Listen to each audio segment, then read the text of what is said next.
Hey Ash, how's it going? Good. How are you, Greg? Yeah, I'm good. I'm good. It's been a busy few days. Updating a website, updating. Some cool new stuff in our store. Yes, we got cool new stuff in the store. So if you haven't been in there, www.pursuitoftheparanormal.co.uk/shop, and you'll see we've got categories of paranormal equipment, miscellaneous stuff. We've got badges, we've got sage sticks, we've got full spectrum cameras, we've got Ouija boards. Ouija boards, we've got tarot cards, we've got a lot and more to come. We're gonna have K2 meters, we're gonna have all sorts on there. So yeah, we're firing on all cylinders in 2023. Yeah, you can build your paranormal investigation kit and help support the podcast at the same time. Yes. Oh, we can get badges as well. We've got our own badges on there now. The ones that anybody who joined us at the minicon, those badges. We have got tons of those badges. So, and Scott Summers, if you're listening, then your prize for your t-shirt will be winging its way this week. It will. And Nick Thompson, who also won, I'll be in touch with the design over the next few days once the chaos has started to normalize again. So, yeah, so tonight we are welcome to somebody that we've been a guest on his podcast. He's been on the podcast before, and we've been watching his rise, the rise and rise of Jeremiah on What If They're Wrong podcast, where we've talked to him previously about CERN and if there was any kind of time change and universal change when they switched CERN on. So it'll be interesting to see his updates on those. But welcome along, Jeremiah. How is it going? Hey, how's it going? Thanks for having me on again. It was No. fun last time and interested to talk again. Yeah. Thanks for joining us. And sorry for the little time blip that we experienced ourselves over the last hour. Oh So, yeah, time zones are crazy. honestly, I where we interview a lot of people from America, I actually at one point have to say, right, what is the actual time with you right now? So then I can work out what the time difference is. Because if I try and work out 6 hours or 5 hours in this case, I get it wrong. So I'm better off Yeah. knowing exactly what the time is. Yeah, it's not the first Ah, time I've got it wrong either. no, it isn't. And I'm sure it won't be the last time either. What I don't get well, I get why in America, but you've got like 3 or 4 different time zones. There's like Mountain Time, Pacific Time, Eastern Time. I'm like, Oh what? yeah. Yeah, we do. We have a lot. And then we have like central time too, I think. Yeah. We've so we've just got England time, Yeah. GMT. But we're the OG time. We We are are the the OG time. we are GMT time. And then Yeah. on top of that, we have some states that don't do daylight savings and some What? that do. So it's like it's a lot to keep track of. There is actually a time zone, sort of Middle East way, and they're like half hour different. So it's not a full hour. So their time, like it might be like 9. We're recording this at 20 past 10 now, so their time zone would be like half an hour rather than a full hour difference. It's just a real. I think that's North Korea, to be fair, something like that, or Russia. Just something really weird, like really weird like that. But anyway, how are you doing? How are things? Let us know what's happening with the podcast. Yeah, I'm doing great. The podcast is doing great. It's really Yes, come a long way since we last talked. yeah, um, my download numbers have gone up considerably, amazing.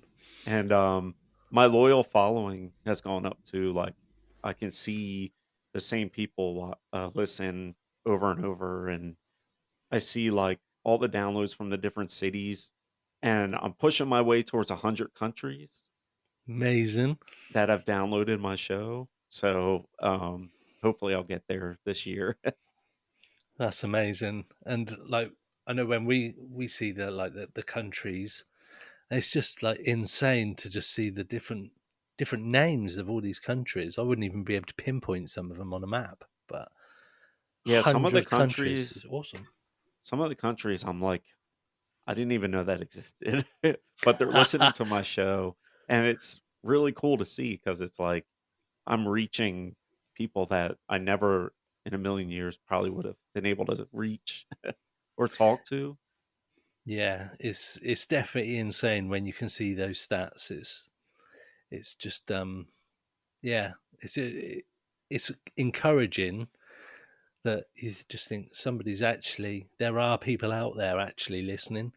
Because I don't know about you, but because we don't get a lot of like Apple reviews or Spotify reviews, it's really difficult to gauge whether or not people like it. I know people listen to it, and we get similar numbers each week, steadily climbing. But so we know we must be doing something right, but you don't get that kind of feedback straight away. So how do you keep motivated? Is another question, because there's just one of you, and So, like, it's true that you don't get a lot of feedback. And I guess for anyone listening, it really does help a lot. I know it's so said all the time, but it really does help if you leave a review or shoot someone a message that's doing a show and just let them know, hey, I'm enjoying this, or hey, this is great.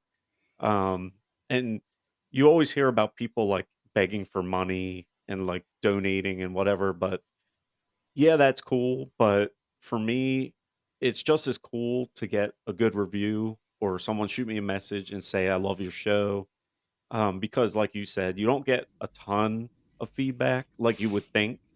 It's not like YouTube where people comment on the Mhm. videos as much with the podcast part because I'm not on YouTube. Um, so yeah, the feedback and staying motivated, it's basically just I'm passionate about this and I like to talk about it and I love talking to people with different experiences. And also I do see the download numbers grow, so it definitely helps with like moving me along. And I'm always trying to think of new ways to do things. Like I just was telling Ash that we started the brackets or tournaments. So we just did the conspiracy bracket. And basically it's like a March Madness or um, a tournament bracket. And we put different conspiracies up against each other. And we just went around to everyone in the chat and they got to pick, you know, 9/11 against um I don't know, pick another one, the Mandela effect. And you would pick which one you want to advance to the next round. And then we would go by, which one got the most votes out of the five of us or whatever. Who'd have think 9/11 would be the most popular thing? But yeah, no, that sounds really cool. That that's a really good idea. I like that. So yeah, How just trying to who's winning keep that one, by the progressing. way? So the tournament, the winner of the whole tournament was the Bigfoot conspiracy. It got picked the most. Cool. And I think it went up against I don't remember if it was 9/11 or The Matrix. It was one of those. That's But yeah, wild. but it's cool. It was cool to do. It was fun to do. We plan on doing a horror movie one and like pitting up horror movies against each other and and then deciding what's the ultimate horror movie. So that'll be Ooh, fun. Hellraiser. I love that. See, I'm Um, like it's weird because different people have different tastes, so you never know what's going to be picked. Because like my taste in horror movies is like slashers. I love slasher films. So like all those, and I don't care like how good it is. Like even if it's a cheesy slasher, I like it. Like I like the Wrong Turn movies. I like Yeah, yeah. there was a couple other ones. Happy Death Day, I think was another one. That is one of my favorites. I love that. I've seen Yeah, that that loads was of great. times. Uh, And like My Bloody Valentine, I think was another one. And like Yeah, so slashers for me, but then there's other people that like more spiritual, like poltergeist type stuff, and so I think it'd be fun to do a bracket on what horror Yeah. movies. Tucker and Dale versus Evil. That's got to be up there. Have you seen that? That's amazing.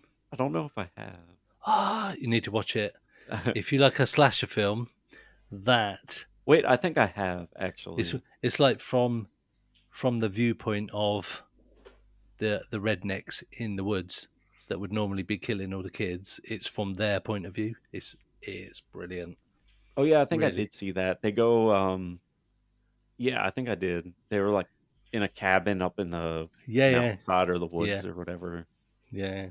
Yeah, that was a good one. That was a good one. Alien Abduction, the McPherson tape's my favorite one. That's like Oh, the yes. original found footage Oh, film, yes. and the whole sort of weird history behind it, where the original film got lost and burnt in a fire. And that's like the only tape of it that has that sort of remake it again and stuff. Yeah, that's got to be the winner. And that is creepy as hell towards the end. Like as it progresses. Ooh, My that is a 12-year good old shout. still never recovered from seeing that on some late night channel. That is a good. That is a good shout, Ash. I do love that film, and So that's like a little story of my past is like we went to see The Ring, you know the famous movie The Ring. So we went to see it and you know how they have like the tape with the static screen and then she comes out of the static screen or whatever. So me and my brother went and watched it and we lived with my parents at the time. And we came back and we walk in the house and the TV in the edition room as you walk in had the static screen and we were like freaked out because I've we had got just watched the movie. that is that, and it's not a very good thing that happens when there's a static screen and she starts coming out. That's not a good thing. I've got a story like that. Another good horror film. While we're on the subject, have you seen Mama? I think Mama. so. Oh my god! It's But it's one of the actually few. quite recent. It's fairly recent, yeah, yeah. And Yeah, these yeah. two little girls come back from living in the woods, and Mama is one of these characters that was looking out for them while they're in this cabin in the woods. Anyway, so to cut a long story short, the little girls would be on the sofa. There's two girls, and they would like talk to each other and go, "Mama, Mama," and they'd have little glasses on and stuff like that. And obviously, well, I've got two daughters, and at the time I started watching it, they were quite young, and obviously I wouldn't let them watch that film at all because at that point that was quite horrific. Even for me, I found that quite a scary film. Anyway, a couple of days after I watched the film, they're on the sofa sort of playing and whatnot, and they turn to each other and they go, "Mama, Mama." Like, what the fuck? It's just like, oh my god, this. How would they? I was thinking, how did they know about this film? How? What? And they had no clue about it, but it just timed it, and it's like, fuck me. I was literally shitting myself. It's awful. Yeah, it's crazy how movies do that, like Mm. bleed into your life too. It's like I don't know if you've seen Mothman Prophecies, but that Mhm. was another one. Yeah. And like they had that bridge scene or whatever in it. And I was like afraid to cross bridges for like a week. It's actually funny that a horror film affected me when I was little. I know we're not really talking paranormal and stuff like that at the moment, but I when I was 5, I watched a Dracula film, and obviously Dracula goes and vampires go for the neck and like bite the neck, and ever since then, and I'm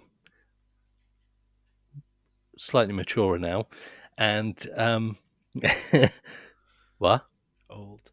Oh yeah, I'll take old. I'll take old. I've been called old twice today, so um, but I've always have to have something covering my neck, even now at the age of whatever I am. I have to have it covering my neck, and I can't get to sleep properly unless I got my neck covered. And that happened 40 years ago. It's horrific. But Yeah, there is that another film. There's another film just before we get off films. Um, it's a recent one with Ryan Reynolds, and normally they're more of a jokey kind of film. Have you seen Life? yes, About that was a great movie. holy shit, that was like skin crawlingly creepy. There's bits of it, and I'm like, oh my god. It's set in space, Ash, and they find this life form, and it literally fucks them up in space. And the ending is amazing. There's like this. The ending is brilliant, but it's a proper messed up film, like proper, actually quite a scary. Like it's so realistic in terms of you could see it happening, but it's brutally like horrific. Yeah, I remember watching that movie, not like expecting anything, and I was No, like, "This is a great movie." yeah, it's got Jake Gyllenhaal, Ryan Reynolds. I can't think who else in it, but it's quite a star-studded cast of people. And you probably think, it's gonna be shit. It's set in space, but it's life form. But it's the kind of thing that if it happened now, it wouldn't even be a surprise to me. If it happened in real life, it's that messed up. Hmm. Yeah, that was a great movie. It was. It was. It was. There's Sounds like one my for your sort list, of thing. Ash. Sounds like my sort of thing now. I'm quite surprised. It's really good. I didn't even see it advertised anywhere. It's like on Sky TV in the UK on like the cinema channel under horrors, and I thought I'll give it a go. Jake Gyllenhaal, Ryan Reynolds. I like Ryan Reynolds in the film, and then I was just like, "Holy shit! This is actually quite like skin crawlingly horrible." It's a difficult watch. It's a difficult watch. I thought it was anyway. But Yeah, like you eh, said, it was more realistic as far mm, as like alien movies are concerned, because yes, it's something you could definitely see happening. yeah, yeah. Hashtag COVID. You you never know. Get that on your list, Ash, and we'll review this in the next episode. Cool. So, what kind of topics have you been covering on your podcast? Because when we spoke, we were talking CERN and the effect on time zones and speeding up time at one point. So, what kind of things have you been covering since we spoke? Yeah, so we had the conspiracy tournament, like I said. Yeah, I also did a solo episode because most of my episodes are interviews, but I did a solo episode. It was evil places around the world, and I just went through a list of places that are considered evil around the world, and or places that are cursed. So that was a fun one to do. I did research for that, and then I just recorded it, and it was cool, like researching and finding out these places that I've never even heard of. So, like the island of creepy dolls in Mexico, I thought was pretty cool, and how the guy put these dolls up because he found a girl drowned in the like river or whatever, wherever the island is, and he thought that her spirit haunted the island, so he hung these dolls up to like keep her spirit at bay. And oh, jeez. there's there's like a urban legend that he ended up dying like the same way as the girl, but I don't know how true that is. Wow. And then Mental. so it was cool. There was tons of different places. I think I did like 16 or 17 places around the world that are considered like evil or the gateways to hell or whatever. So that was fun. I interviewed a lady about guardian angels, and she has a guardian angel named Fidel who's always with her, always communicates with her. Um, and she does her own type of like spiritual health work with people. So that was interesting. Um, I did. I had the guys from Dockside Media on again because they're in plain Legends. sight. Yeah, they're doing great, and their new in plain sight documentary, I guess, is going to be at the UFO Expo. so that's cool. And I always root for their success. And their documentaries are great. So if anyone listening hasn't seen them, go look up Dockside Media. And there's one in plain sight, and the other one is um, I have a poster over here. They got the Ghost of Gettysburg, because we conscious Contact full Contact, con- yeah. disclosure. yeah, yeah, yeah. And And then they Secrets just of the came out with a Sasquatch. new one. It was like Sasquatch one, yeah. Secrets of Sasquatch. they just came out with one, or it is coming out, and it's called like something in the graveyard, pure Pandemonium. pandemonium. Yeah. Pandemonium. That's Yeah, it. I want to watch that one. Sounds interesting. But it's a site in Pennsylvania, I guess, that has like these 7 places or 7 gates or whatever. And supposedly, if you walk through them all in a certain way, it like unleashes evil or something. I don't know. But that would be an interesting watch. I had Tom Carey, the head researcher of the Roswell 1947 UFO crash, on, and we talked Cool. about his research and his work. I don't know how many books he's done, but he's done a lot. He dedicated like 30 years of his life researching the Roswell incident. And when he started, it was like before the internet. So he'd have to actually look in the phone book, track these people down, interview them, like the old Dick Tracy kind of thing. And so it was fun talking with him and talking with him about his experiences and actually hearing about the incident from someone who knows the most about it. So he put to bed some of the like fakeness around it, some of the myths that are out there. And then he solidified other things about it that are kind of like up in the air for a lot of people. So it was fun talking with Tom about that. And he actually doesn't live that far from where I lived in Pennsylvania before I moved to North Carolina. So I told him when I come back up there, I'll stop by his house and we can talk about UFOs and Bigfoot and all that. So on that note, what's your thoughts on Roswell? Because that's a bit of a conspiracy sort of favourite for years, and the government cover up and all that. So what's your thoughts on it, especially after talking to Tom? So after talking with Tom, I 100% believe there was a UFO crash there with alien entities. He claims that one of the alien entities was still alive and like stumbling around after the crash. The other two were dead. Supposedly there was a guy who was communicated with telepathically from the one that was still alive, and I guess the guy was trying to help it, and it was like, "Don't worry about me. I'm okay. I've my mission," or something like, um, "My comrades are dead. My mission's over," type of deal. Um, I'm paraphrasing. I don't know the exact quote, but um, so I definitely think that they did retrieve bodies.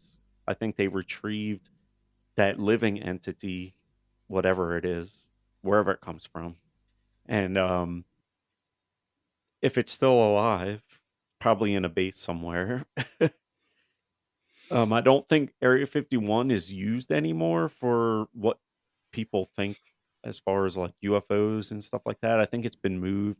Now, Tom says it moved to Utah, Area 52. I'm not exactly sure where that is, but he said all that stuff is at Utah, Area 52. And I think the Dulce base in New Mexico, I think it is. I think they store a lot of stuff there, and I think they have alien entities there as well. I've done some research into the Dulce, New Mexico, or Dolce. I don't know how you pronounce it. Um, and it seems like there is something going on there, and they're hiding stuff. And I think um, there was a guy who worked there, and he came back out and like was a whistleblower, and he talked about all these levels that they have under the base, and there was a level called Nightmare Hall where they had all like the nasty creatures, or alien beings or whatever, wherever they're from, interdimensional or outer space. So yeah, it was It's very interesting. And I'm a big UFO and alien abduction guy, so that's right up my alley. Maybe Phil Wow. Snyder that used to talk about the dull space and sort of these wars going on underground and there's stuff, which is it sounds like you think there's no way, but yeah, who knows? And then I had a medium on, and he was talking about his work with people and work with the spirit world and stuff like that. And my show, like I said last time I was on, is like um I cover different topics. So it could be like Bigfoot one week, aliens the next week, a medium the next week, could be a conspiracy bracket. So I kind of jumble it up. It's kind of a mixed bag. That's cool. Your cat just scared me then. I saw something just moving and the cat just jumped Oh yeah, he's in the onto the tree up plate. here. Uh, Not the we've first had time that I had before. a cat scare was on the podcast. Oh, gosh. Yeah, this was that's threw me off a little bit there. I was like, what the fuck's happening? So sort of talking on conspiracies, is there like a sort of a popular conspiracy theory that you don't particularly sort of subscribe to? Or you think, nah, there's no way that's a thing? Hmm. One that I don't think is a thing. I Obviously think there's quite a lot, but like any sort of one of the popular ones. so. I think I cannot subscribe to the flat earth theory, but I will give credit to the people who follow it, and because they are so passionate about it, and they do try to come at it scientifically. They do try to come up with arguments to back their theory. And I think they might be, it's hard to say. I think they might be on to something, but I think they're just a little misguided. Um, I don't think the earth is flat, but I think a lot of things about our earth just don't add up to what mainstream says. I think there's more to it than what we're told and taught. So I think the flat earth is one that I just can't I can't get down with. But I do appreciate their fan base for just being passionate. I love that. I do appreciate the fan base. Because If they're so passionate about it, and you can't tell them any different. But I did hear someone say, and I don't remember who it was, I'm sorry, but someone said they're just like vegans, like, you never ask, but they'll let you know. it's it's Eddie Bravo, Joe Rogan's mate, and he said once you go flat, you never go back. It's just like, but there is a brilliant documentary on flat Earth on Netflix. You probably get it elsewhere, called Above the Rim. I think it's called Above the Rim. And there's a guy called Mark Sargent. Sorry, he's from England, and he's like the the main sort of spokesperson, like the legend, like the god of flat earthers, and the people stopping him in the street to have their photo taken. He's like a celebrity, and I'm just like, I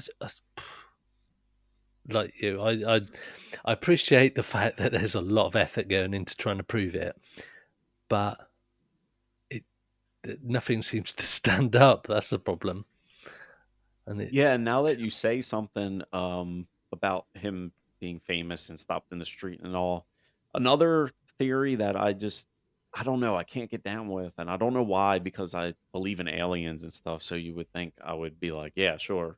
But I don't believe in the whole like lizard people and like the David Icke thing with How I the knew you were going to say David Icke then. and I like Don't how people don't say knock the that. Ike.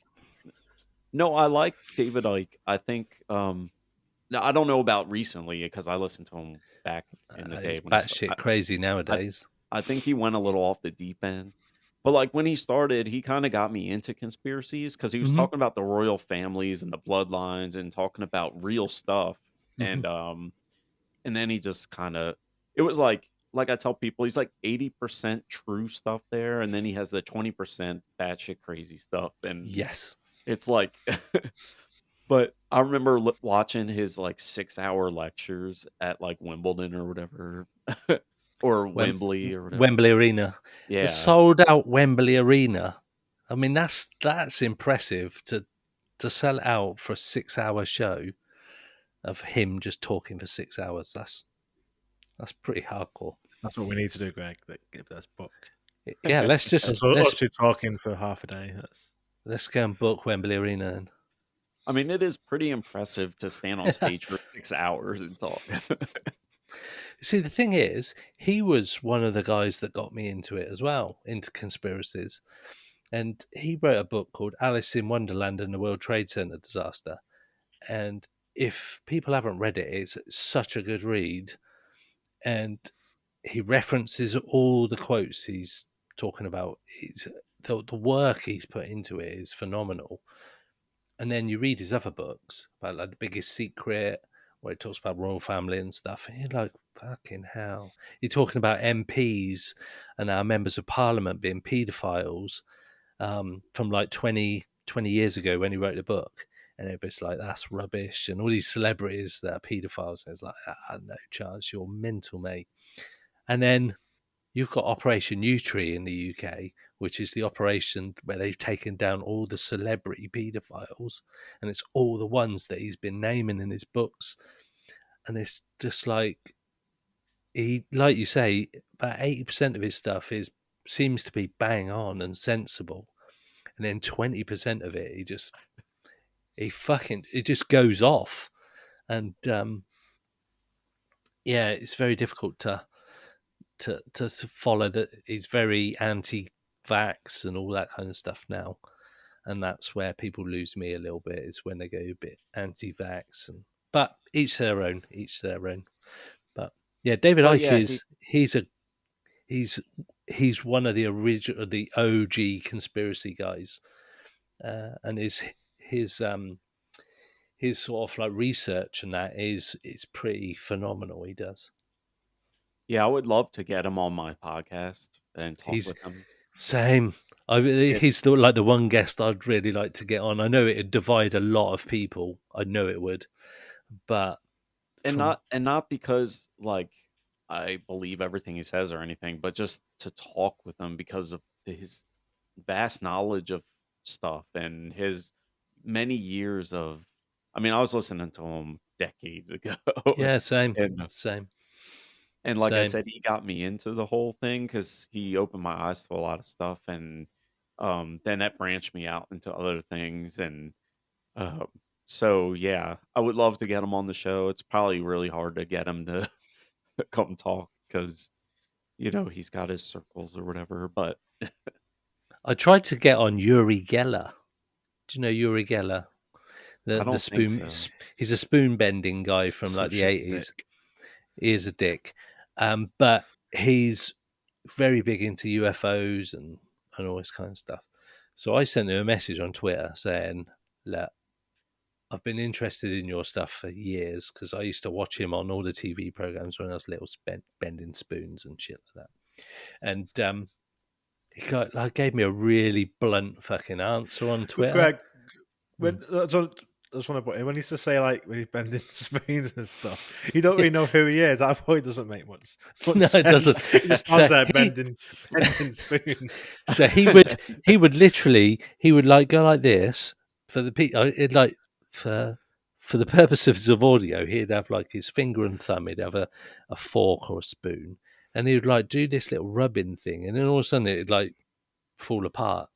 It'd like melt in his fingers, and So he was with his mind. He was doing it. he was a good Allegedly. friend of Michael Jackson. So I don't know what that says about him, but he would do psychic stuff and very odd guy. Like I think he's from like Israel, so he's got this sort of I don't know. He's got this way about him that he's just like you can watch him on Twitter, and he's got this big studio with fucking big screens and everything now. And I asked him to come on, and he was like, "No." And loads of people were like, "That was really rude." I tried. I I don't try. like it. He sort of jumped on the UFO bandwagon He has a bit. recently, and he just posts the absolute shittest shit stuff.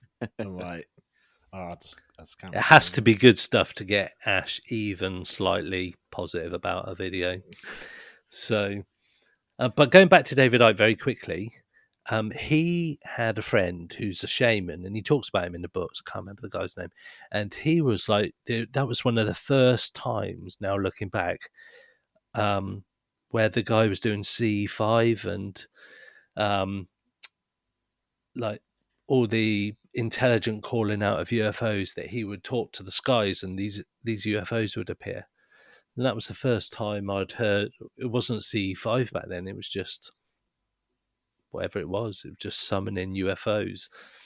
But Yeah, I looking think it back was now, I can't pronounce his name right. I think it's like Kreta Muchwa or something that's it. Yeah, something like that. Yeah, yeah, yeah, from yeah, South Africa, I think it yeah, is.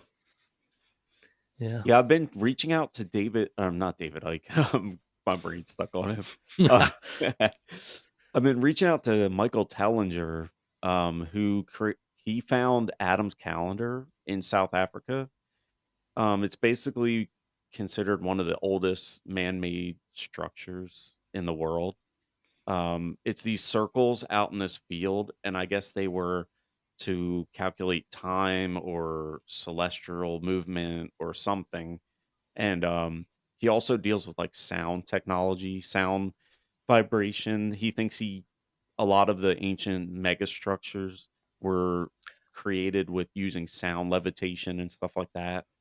Um, so I've been trying to get Michael Tellinger on. He is doing a project called One Small Town where he's opening a little village, and he's doing one in Lebanon and one in South Africa. And basically, it's, for lack of a better term, a commune where like everyone's assigned a task based on their like personal fortitude or like um if you're really good at art, you're going to do this. If you're really good at math, you're going to do this. So it's kind of based off your strengths.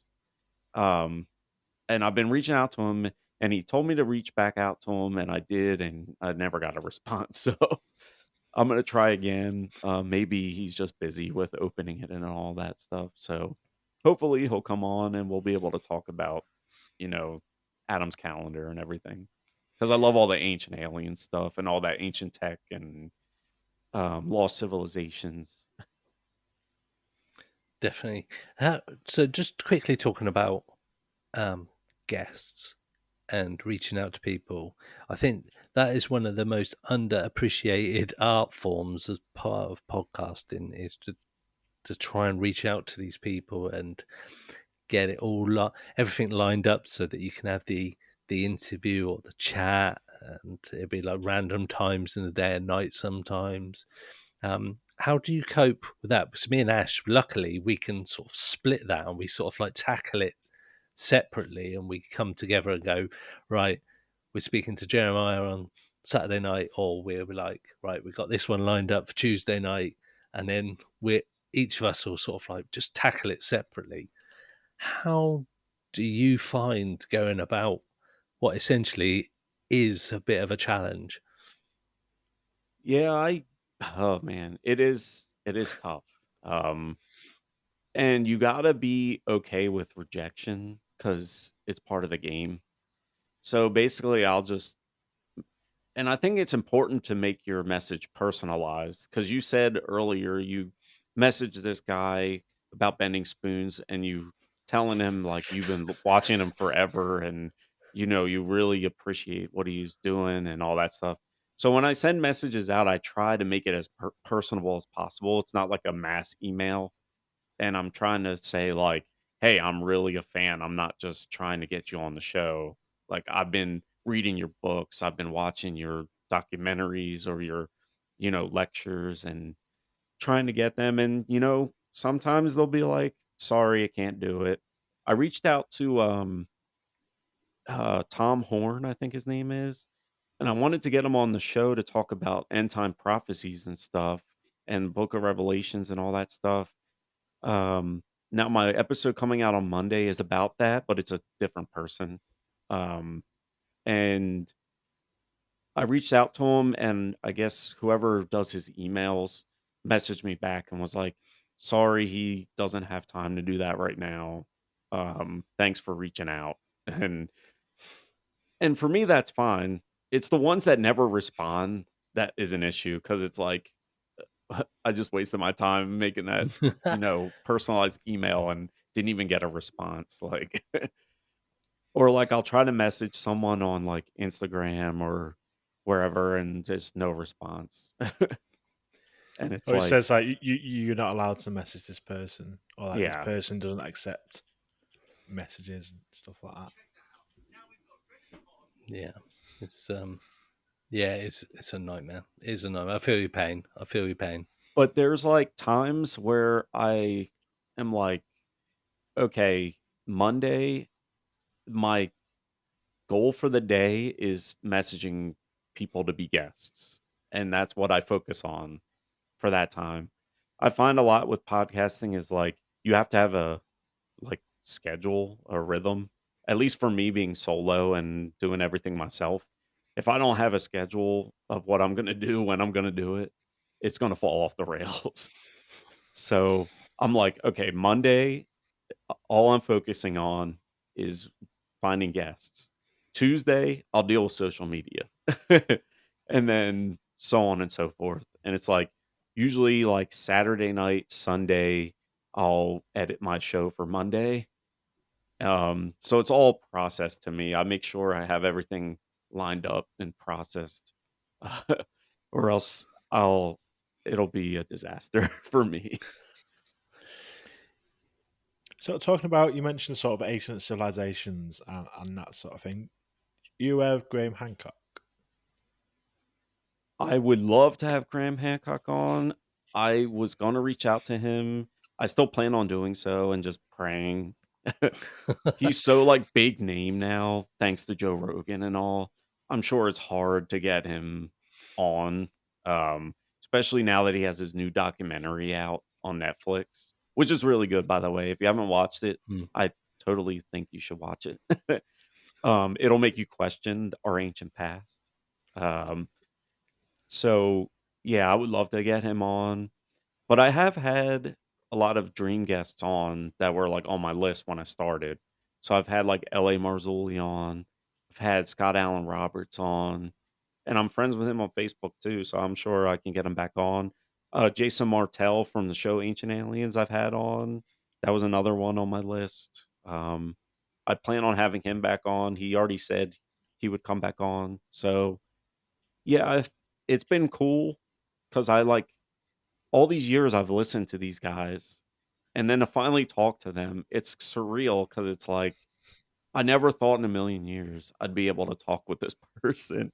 They just seem like too distant. It's kind of like when you have a movie star and you're like, "Oh, really cool," but you never really like interact with them or anything. And to be able to do that is awesome. It makes the podcasting worth it to me.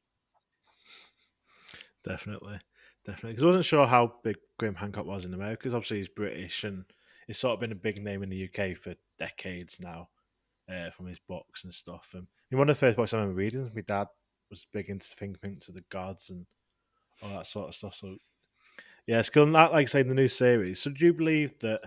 Do you believe Graham Hancock that these civilizations, like he talks about in the new series, going back like from the Ice Age and early? Do you think that do you believe him basically? Yes, 100% or 1,000%. I think there are lost civilizations. I think our history is a lot longer than what we've been taught or told. And I think there are cycles of time. And I think the planet goes through these cycles of time, and civilizations rise and fall, and people rise and fall. So I think that there was like Atlantis was the civilization before, Sumer and Egypt and all that. And then there was probably one before that.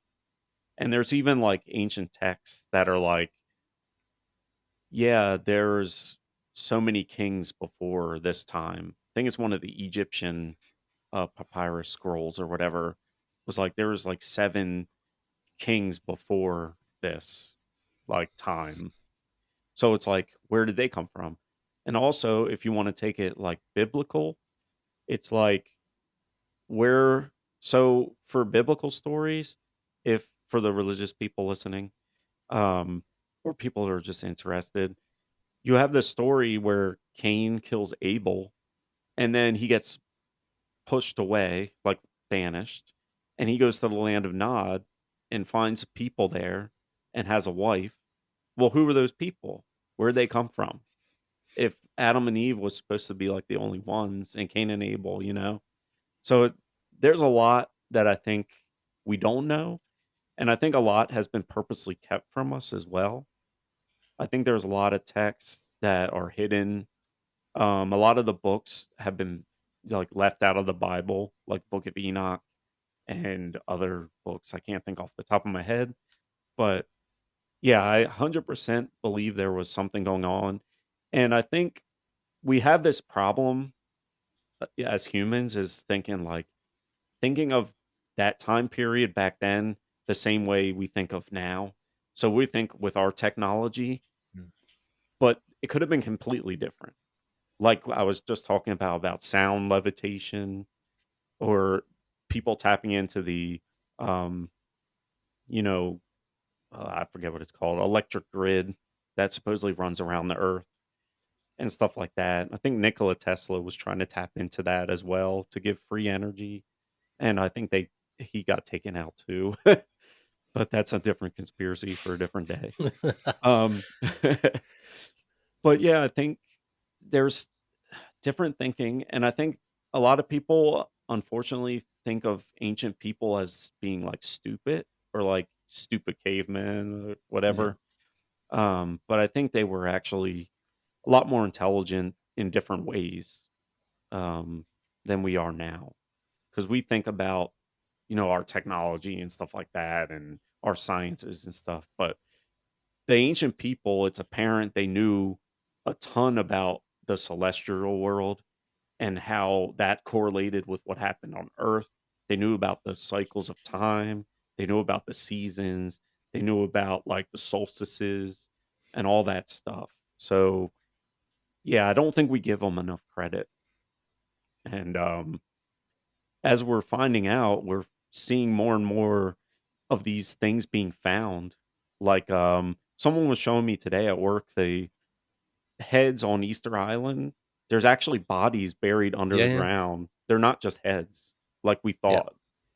And then yeah. you have like Göbekli Tepe that dates back, however many years ago, 12,000 years ago, way older than the pyramids and all. So it's like, what is that? Where's that from? And that they say it was purposely buried and stuff like that. It's just crazy. It's interesting. If anybody wants to check out Graham Hancock, and because he's got the documentary on Netflix, but I personally found his interview with the last interview he did with Joe Rogan, and there was Randall Carlson. I think the guy was with Yes, him, yeah. and they like talked for 2.5 hours, maybe 3 hours, about the whole subject of ancient civilization. And for someone like myself, who I don't consider myself to be stupid, but I don't consider myself to be super intelligent, it was mind blowing. The fact that everything sort of points to around 12,000 years ago that things happened, which meant these ancient civilizations sort of lost, like Atlantis. He talks about 12,000 years ago, sort of that's when Atlantis sort of went off the radar, for want of a better phrase. And all these things pointing back to that around that sort of time. I think it's like 12,600 years ago or something like that.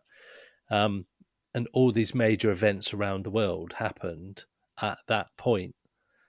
So something happened to cause all these ancient civilizations to sort of drop off the face of the earth. And listening to him, and you only, I think you only have to listen to him for those couple of hours, and it completely sucks you in. He's got a really nice way with his voice. He's got this really soft sort of English voice that I listen to him for hours, and it's one of the few Joe Rogan ones that he does now that I really have invested the time to listen to. Yeah, and And then having Randall Carlson on, who's like mhm, a geological expert, yep, and he can tell you, like, without a doubt, what different geological things mean and what it looks like to him by looking at it. And he's an expert in that field. mhm, So it's not like he's some kook off the street, yeah, It definitely adds to the argument. yeah, yeah. It's definitely cool. So yeah, great. So who would be your 100% like top guest if it could be anybody in the world, living or dead? Because we're in an age now where with the paranormal and everything, where it's potentially possible to speak to dead people. Um, who would be your ultimate guest? Hmm.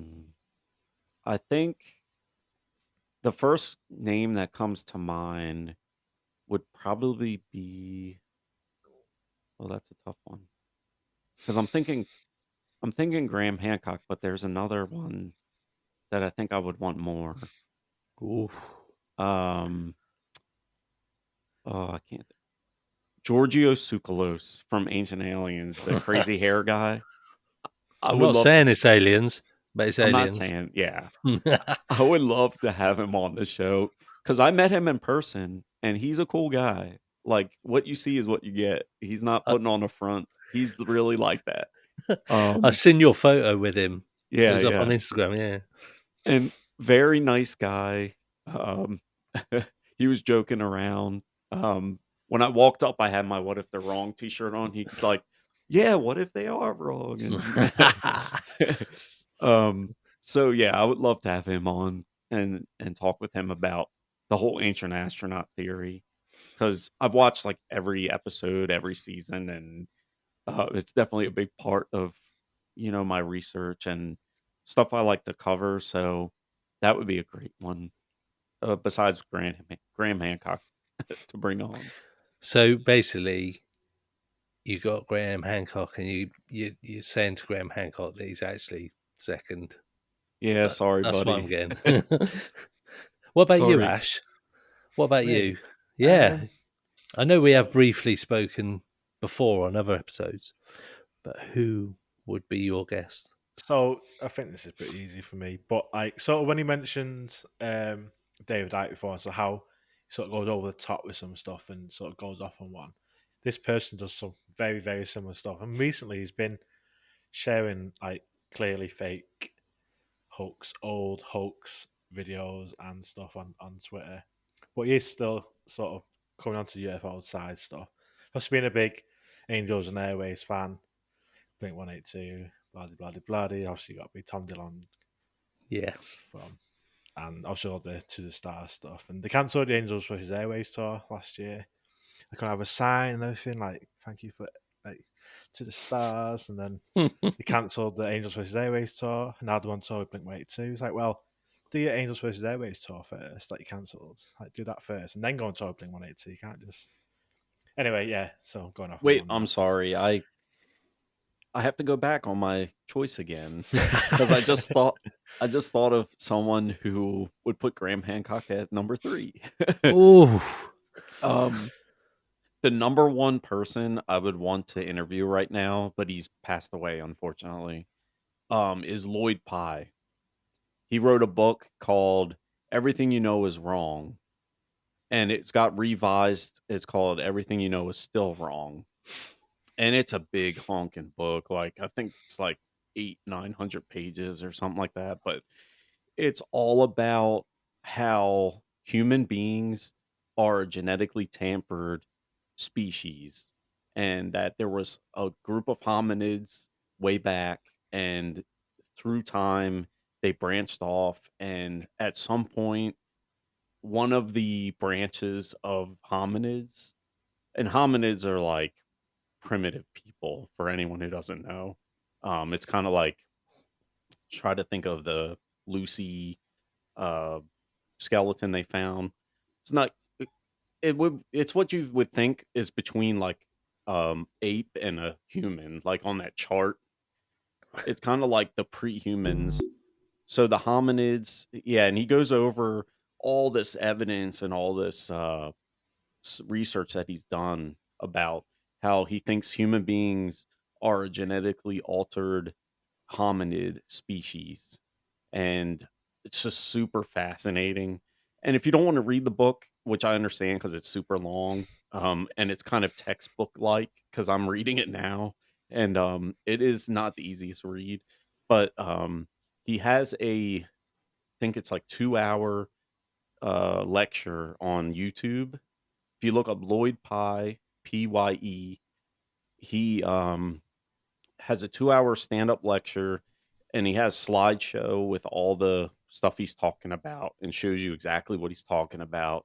And he talks about Bigfoot and that, I forget, I can never remember the name of the creek with the famous female Bigfoot walking.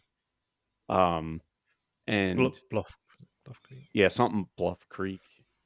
It's somewhere in California.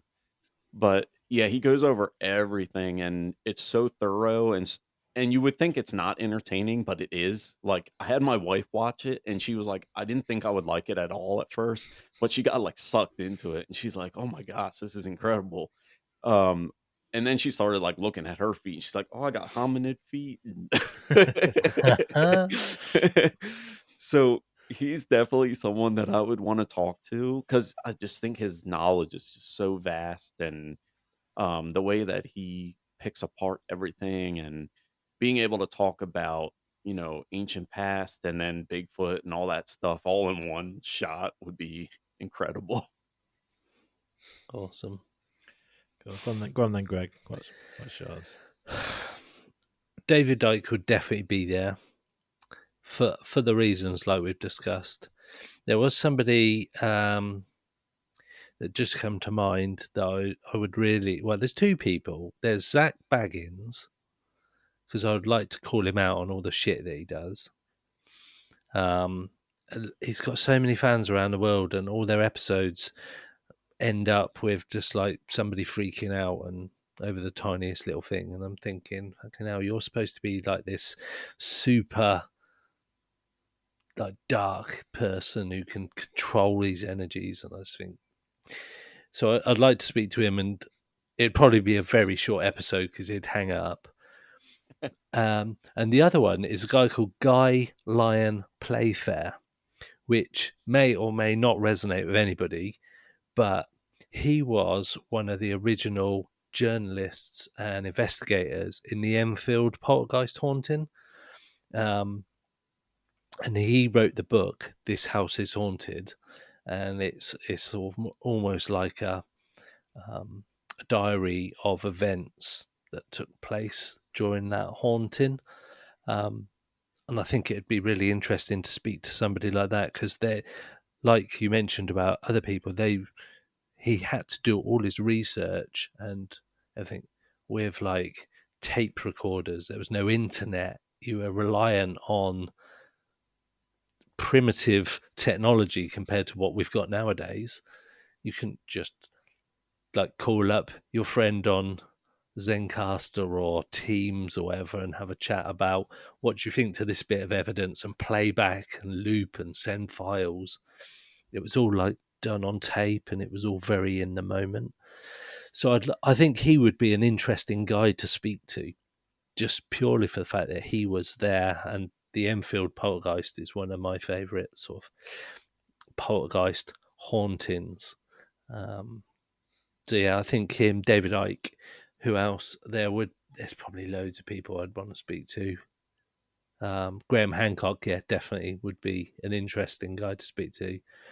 I would love to speak to Joe Rogan Oh yeah, that would be because cool. he done a series where he sort of debunked a load of stuff on like chemtrails, Skinwalker Ranch, and I'd like to speak to him again about Skinwalker Ranch and UFOs after he kind of went completely against the thought of UFOs being real. And now he's spoken to like Ryan Graves, he's spoken to Graham Hancock, but he's spoken to a lot of people like Jeremy Corbell, people like that, that I'm sure he definitely has changed his mind on the UFO topic. So it'd be interesting to speak to him. I mean, I'd never get even an email to him, I don't think. But he he's pretty intelligent too. Like oh, super intelligent guy. he knows a lot of stuff. Yeah, I do like, and his work on UFC is incredible. His commentary skills on helmet fighting and cage fighting is, it's not one thing he doesn't know about combat sports. It's for the violent people out there. Ash is going, it's not a rugby ball. So yeah, there's a whole suite of people that I would love to speak to. Yeah, And when I was in Peru the first time, I ran into an Australian rugby player that was there for a tournament. And wow, rugby's not big in the United States. So it was interesting talking to him, and he was in Argentina for a rugby tournament, but he had time to come up to Peru to like sightseeing or whatever, and then head back, and it was pretty cool. that's cool. That's probably the other rugby. And The that was other another rugby. Yeah, that was another thing. Going back to Peru the second time, that I just recently went this past summer, I think it was, with my wife and her daughter. And it was hectic because we didn't plan it correctly. We had no downtime. It was basically go, go, go all the time to see everything. But yeah, just it's different when you're actually at these megalithic sites than watching it on TV or seeing it on a picture. Like you actually can feel the grand scheme of things and the size of things. And it's like it looks big on a TV, but when you're there, it looks giant. It looks humongous. And you're like, how the heck did they do this? How did they drag this stone all the way from over there to here with primitive technology, um, Mm. and primitive tools? And you're like, and then there's like rocks that are so perfectly fit together that like I would even put like my fingernail up to it and I was like, I can't even like or I try to put like, something in between and it's like not gonna happen. And you're like, how did they do this? And then they have all these weird shapes the way they fit together, like the curves and you're like, why would they do that? And then you find out like it's for anti earthquake. So like it wouldn't break when there's earthquakes and stuff. And you're like, how would they know that? How did they know that? And just some of the stuff I saw there was incredible. And the mummies, I saw some mummies there and uh they're creepy looking, but it's cool to me because it's like they're preserved and I'm looking at this ancient lady, but she's a mummy, but it's exactly like she would have been. Well, obviously she's decayed a little bit, but it's like it's just wild when you see these things in person. And they even have in Cusco there is a little square. It's not the main square, but it's a side square and they have it looks like a huge footprint and they claim that it was like a giant footprint like giants from the Bible. And they just have it there on display on like a pedestal in the middle of this little square. And it's pretty cool. And it's cool to see other cultures are more accepting of these things. um in Peru, they're more accepting of these things. And we went to Lake Titicaca, and um, our tour guide, we were like, "Hey, we know it's not part of your tour, and you're supposed to stick to like your standard like history." But we're like, "Have you ever seen anything strange on the lake or anything like that?" And he's like, "Oh yeah, all the time." He's like, "Even my ancestors have seen stuff."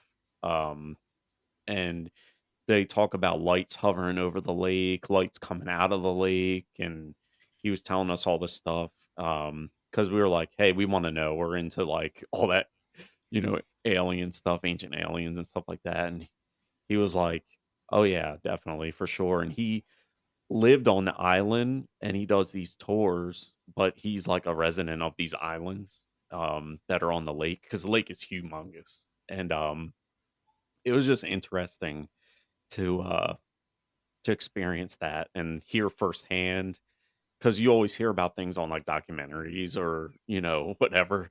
So to actually hear it from someone who's lived there and are like, "Yeah, it happens. We see weird stuff here all the time." And he's like, "There's probably monsters in the lake somewhere. We just don't I don't know personally." So he wasn't trying to, like, make stuff up. He's like, "There's probably something in here, but I haven't seen it myself." But he's like, for the lights and stuff, he's like, "For sure." I see him coming out of the lake, hovering over the lake, and there's, like, nothing out on the lake. It's these people, like, it's like you warp back in time, kind of. They live Mm. simple lives. They don't have all this technology.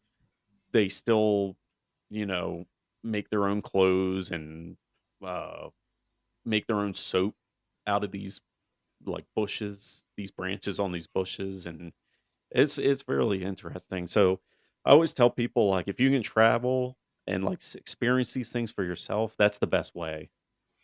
I know it's not feasible for a lot of people because of money wise, but if you ever get a chance or if you can save up, it's definitely worth it. There's places I want to go. Like, I still want to go see the pyramids. Think that would be cool. And I want to go to, like, Greece and see all the ruins there. Because I think something was going on back in that time period too. So yeah, just I like to explore. I like to travel. Been a lot of places, so and I still got more on my list. Cool. I think like places like that in like South America, Central America, where like say life's a bit more simple than we have it. And I think like obviously in Western culture, I think everyone's just far too caught up in very trivial things that like don't really matter. Sort of to any importance. Whereas like places like where they probably have to put more faith in sort of not sort of what they know. It's sort of there's something extra. I think I'm sort of wording it right. So there's a lot more openness and just acceptance of strange things. It's just yeah, that's what happened. They are just there. It's just part of like that area or whatever. Yeah, I think it's crazy that there's, like, people in New York City that, like, never experienced a clear sky in the country. Like, it's just wild to me. Like, they're stuck in the city and they have all that light pollution and I don't know, it's wild to me personally because it's like these different experiences. Like, I like going into the city. I'm not really a city person, but it is fun for like a day trip or a weekend or whatever, but you know, I also like, being out in the countryside. Kind of rural right now. So like being out and there's a clear sky and you can see all the stars and everything like that. Like that's the kind of stuff I like. Yeah, definitely. And seeing mummies is pretty cool. I've seen a couple of mummies. It's just mad. Like you say, like these are however many thousands of years old, and like the face is there. Yeah, it's really really odd seeing that. Yeah, because they're like dead, but they don't look like it, or they don't. Mm. You know what I mean? It's like this was a person that I'm looking at right now. Yeah, like and from thousands of years ago as well. Not like died like a couple of years ago, and it's like a science thing. It's like thousands of years ago, this person lived and doing whatever they did in their life, and the body is still here to see. Yeah, and I would like to go to Pompeii too and see, because you have people just frozen in ash in time, and you see exactly how they were when it went down, and it's creepy and it's eerie, but it's cool at the same time because it's like this was what they were doing when they, you know, tragically ended the you know what I mean, when this Yeah, event happened, and yeah, so that's on my list too. there's another town near Pompeii, which is like exactly the same thing, but it's just not as popular, so there's a lot less tourists. But it's the same thing. So find the other name, the other town, and go to that one because Pompeii is very, very Oh, I bet. touristy. But it's exactly the same as Pompeii, but just the name isn't popular, so it doesn't get the tourists. And this I'll other have to little look that town, up when I head that way. definitely, definitely. Cool. So thanks very much again for taking time to chat to us. Where can we find What If They're Wrong? All right, yeah. What if they're wrong? And you can find it on any podcast platform. Also, my website, www.whatifpod.com. I don't have a merch store or anything. I just haven't got around to it or anything like that. But on there, I have all my latest episodes. You can see pictures of the guests. Not everyone wants to be seen, so some of them are just their logo or their whatever. But yeah, and it shows, short excerpts from what the show's about. Um, and then you can also listen to the show on the website as well. But it's on every um, podcast platform. I'm even on that new India one that you guys told me about, Ghana. Ghana. Yeah. Ghana, and I haven't really noticed a difference or anything, but I haven't really paid attention to the stats to see. I might have to log on there and see. But surprisingly, you would think because I'm a US based show that my biggest city would be somewhere in the US, but it's not. My biggest downloaded city is Sydney, Australia. And that kind of like blew my mind. I I was like, "Wait, what?" I was like, "Okay, I'll take it." The guys down under like it. So That's good though. That's good. That is good. Oh, and also on Instagram, what if they're wrong? I post a lot of stuff on there, funny memes, updates on the show. If you want to message me, that's probably the best way to do it because I'm constantly on Instagram. So, um, yeah, what if they're wrong? And you'll find me. Cool. Well, yeah, thanks again and good luck.